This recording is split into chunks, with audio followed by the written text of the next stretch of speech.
1 Samuel chapter 16. Now the Lord said to Samuel, "You have mourned enough for Saul. I have rejected him as king of Israel. So fill your flask with olive oil and go to Bethlehem. Find a man named Jesse who lived there, for I have selected one of his sons to be my king." But Samuel asked, "How can I do that? If Saul hears about it, he will kill me." "Take a heifer with you," the Lord replied, "and say that you have come to make a sacrifice to the Lord. Invite Jesse to the sacrifice, and I will show you which of his sons to anoint for me." So Samuel did as the Lord instructed. When he arrived at Bethlehem, the elders of the town came trembling to meet him. "What's wrong?" they asked. "Do you come in peace?" "Yes," Samuel replied. "I have come to sacrifice to the Lord.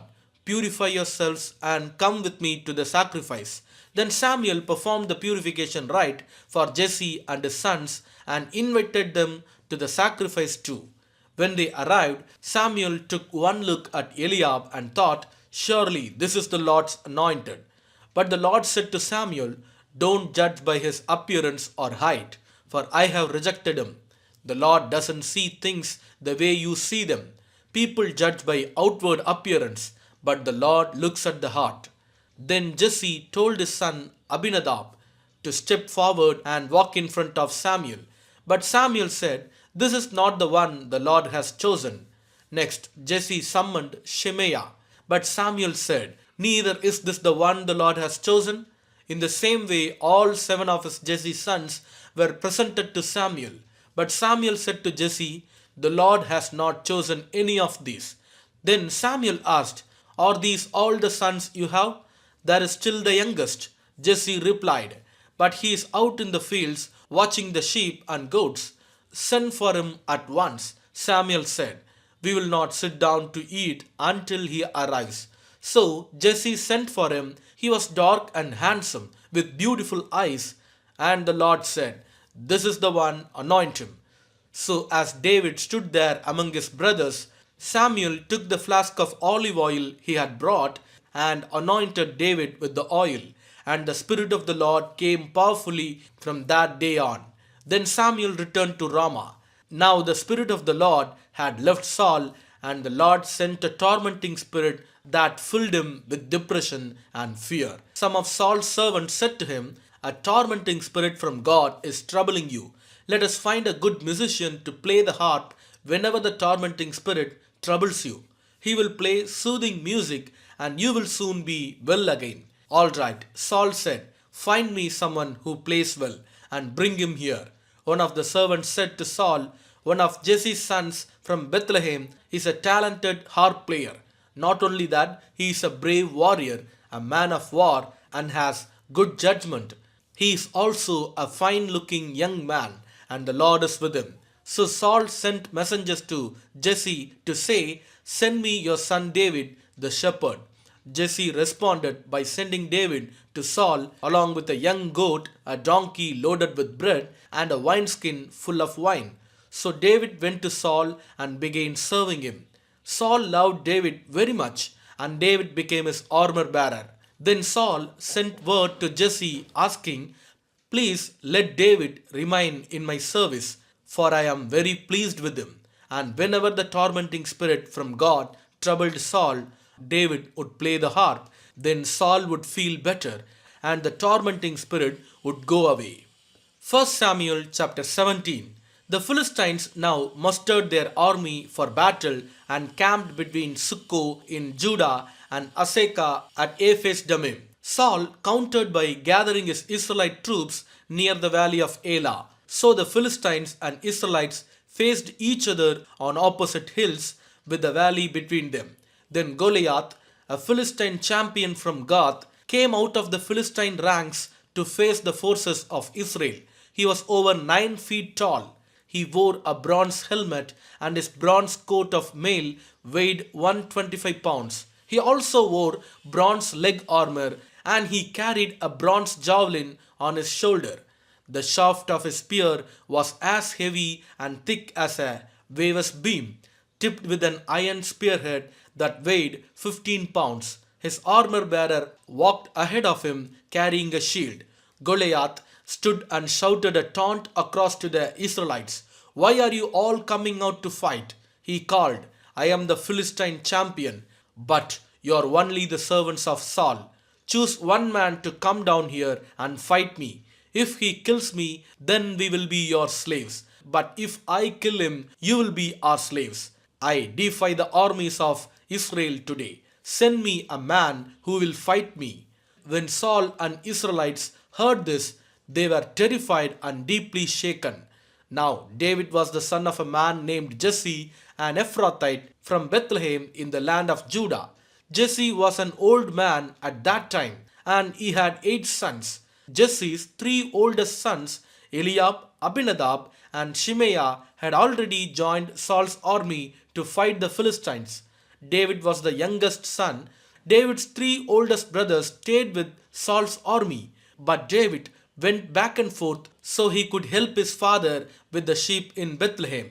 For 40 days, every morning and evening, the Philistine champion strutted in front of the Israelite army. One day, Jesse said to David, take this basket of roasted grain and these 10 loaves of bread, and carry them quickly to your brothers, and give these 10 cuts of cheese to their captain. See how your brothers are getting along, and bring back a report on how they are doing.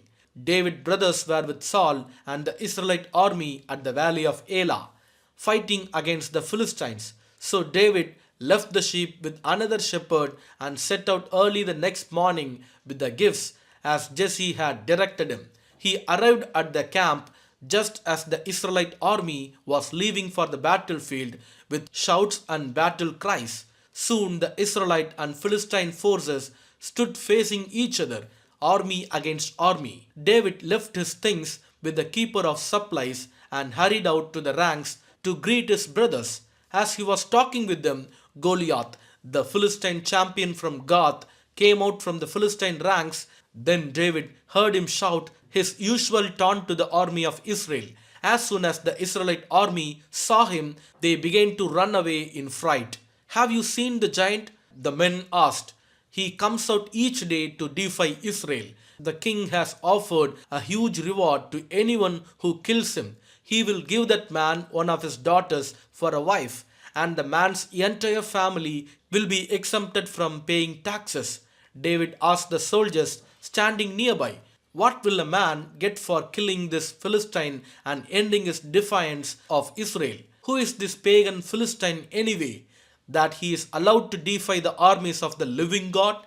And these men gave David the same reply. They said, yes, that is the reward for killing him. But when David's oldest brother Eliab, hearing David talking to the men, he was angry. What are you doing around here anyway? He demanded. What about those few sheep you are supposed to be taking care of? I know about your pride and deceit.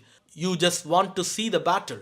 What have I done now? David replied, I was only asking a question. He walked over to some others and asked them the same thing and received the same answer. Then David's question was reported to King Saul, and the king sent for him. Don't worry about this Philistine, David told Saul. I'll go fight him. Don't be ridiculous, Saul replied. There's no way you can fight this Philistine and possibly win. You're only a boy, and he's been a man of war since his youth. But David persisted. I have been taking care of my father's sheep and goats, he said. When a lion or a bear comes to steal a lamb from the flock, I go after it with a club and rescue the lamb from its mouth. If the animal turns on me, I catch it by the jaw and club it to death. I have done this to both lions and bears, and I will do it to this pagan Philistine too, for he has defied the armies of the living God. The Lord who rescued me from the claws of the lion and the bear will rescue me from this Philistine. Saul finally consented. All right, go ahead, he said, and may the Lord be with you. Then Saul gave David his own armor, a bronze helmet and a coat of mail. David put it on, strapped the sword over it, and took a step or two to see what it was like, for he had never worn such things before. I can't go in this, he protested to Saul. I am not used to them. So David took them off again. He picked up 5 smooth stones from a stream and put them into his shepherd's bag. Then, armed only with his shepherd's staff and sling, he started across the valley to fight the Philistine. Goliath walked out toward David with his shield bearer ahead of him, sneering in contempt at this ruddy faced boy. Am I a dog? He roared at David, that you come at me with a stick? And he cursed David by the names of his gods. Come over here, and I will give your flesh to the birds and wild animals, Goliath yelled. David replied to the Philistine, you come to me with sword, spear, and javelin, but I come to you in the name of the Lord of heaven's armies, the God of the armies of Israel, whom you have defied. Today the Lord will conquer you, and I will kill you and cut off your head, and then I will give the dead bodies of your men to the birds and wild animals, and the whole world will know that there is a God in Israel. And everyone assembled here will know that the Lord rescues his people, but not with sword and spear. This is the Lord's battle, and he will give you to us. As Goliath moved closer to attack, David quickly ran out to meet him. Reaching into his shepherd's bag and taking out a stone, he hurled it with a sling and hit the Philistine in the forehead. The stone sank in, and Goliath stumbled and fell face down on the ground. So David triumphed over the Philistine with only a sling and a stone, for he had no sword. Then David ran over and pulled out Goliath's sword from its sheath. David used it to kill him and cut off his head. When the Philistines saw that their champion was dead, they turned and ran. Then the men of Israel and Judah gave a great shout of triumph and rushed after the Philistines, chasing them as far as Gath and the gates of Ekron. The bodies of the dead and wounded Philistines were strewn all along the road from Sharaim as far as Gath and Ekron. Then the Israelite army returned and plundered the deserted Philistine camp. David took the Philistine's head to Jerusalem, but he stored the man's armor in his own tent. As Saul watched David go out to fight the Philistine, he asked Abner, the commander of his army, Abner, whose son is this young man? I really don't know, Abner declared. Well, find out who he is, the king told him. As soon as David returned from killing Goliath, Abner brought him to Saul with the Philistine's head still in his hand. Tell me about your father, young man, Saul said. And David replied, his name is Jesse, and we live in Bethlehem. 1 Samuel chapter 18. After David had finished talking with Saul, he met Jonathan, the king's son.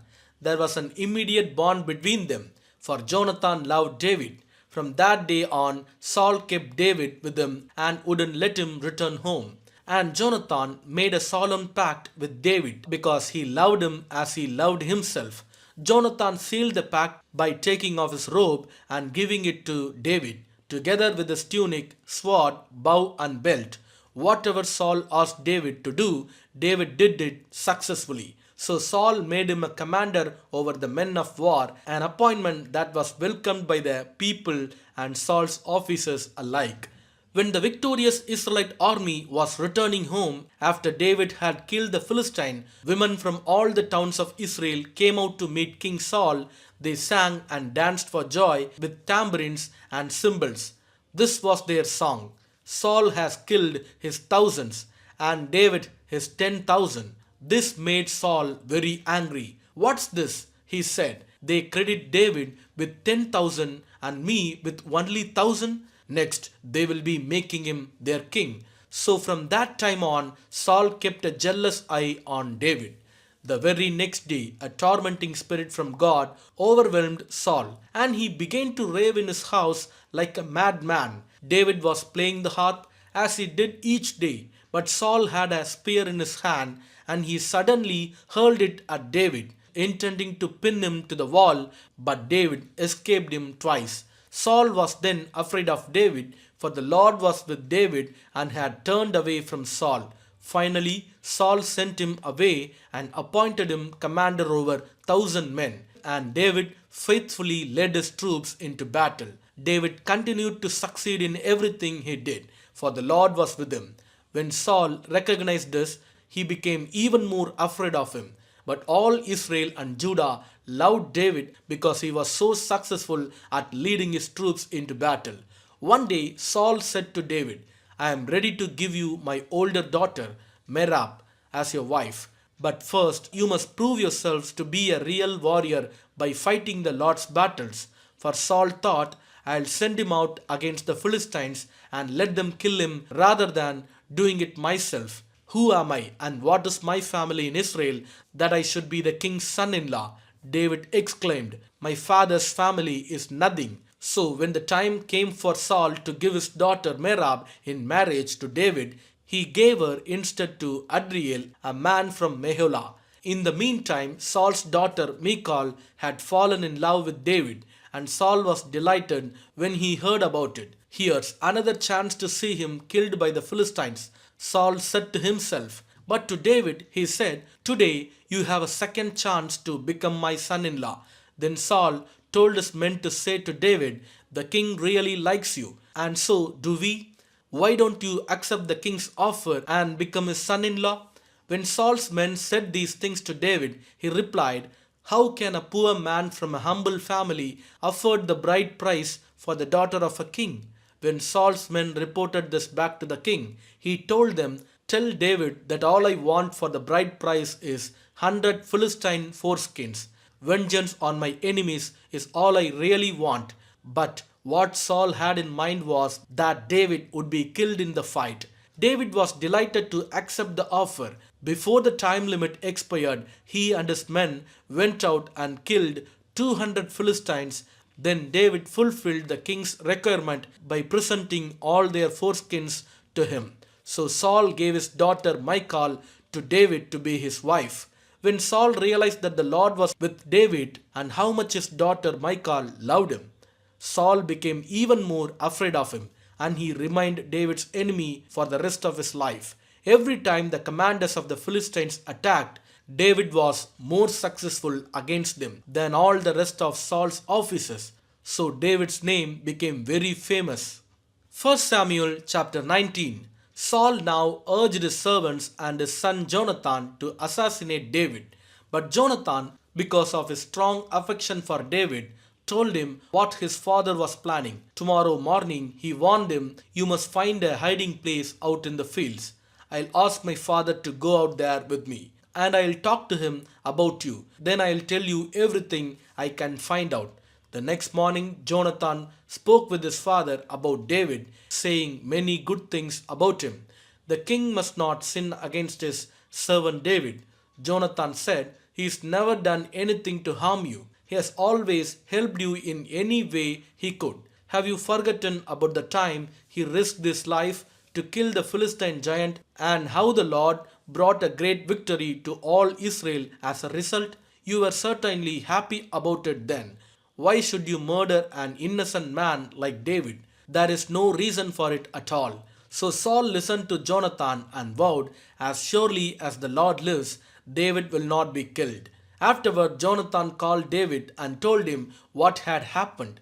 Then he brought David to Saul, and David served him in the court as before. War broke out again after that, and David led his troops against the Philistines. He attacked them with such fury that they all ran away. But one day, when Saul was sitting at home with spear in his hand, the tormenting spirit from the Lord suddenly came upon him again. As David played his harp, Saul hurled his spear at David, but David dodged out of the way, and leaving the spear stuck in the wall, he fled and escaped into the night. Then Saul sent troops to watch David's house. They were told to kill David when he came out the next morning. But Michal, David's wife, warned him, if you don't escape tonight, you will be dead by morning. So she helped him climb out through a window, and he fled and escaped. Then she took an idol and put it in his bed, covered with blankets, and put a cushion of goat's hair at its head.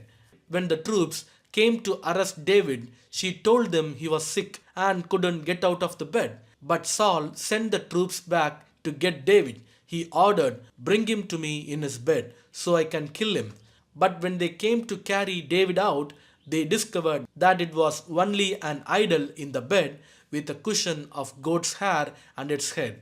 Why have you betrayed me like this? and let my enemy escape. Saul demanded of Michal. I had to, Michal replied. He threatened to kill me if I didn't help him. So David escaped and went to Ramah to see Samuel, and he told him all that Saul had done to him. Then Samuel took David with him to live at Naioth. When the report reached Saul that David was at Naioth in Ramah, he sent troops to capture him. But when they arrived and saw Samuel leading a group of prophets who were prophesying, the Spirit of God came upon Saul's men, and they also began to prophesy.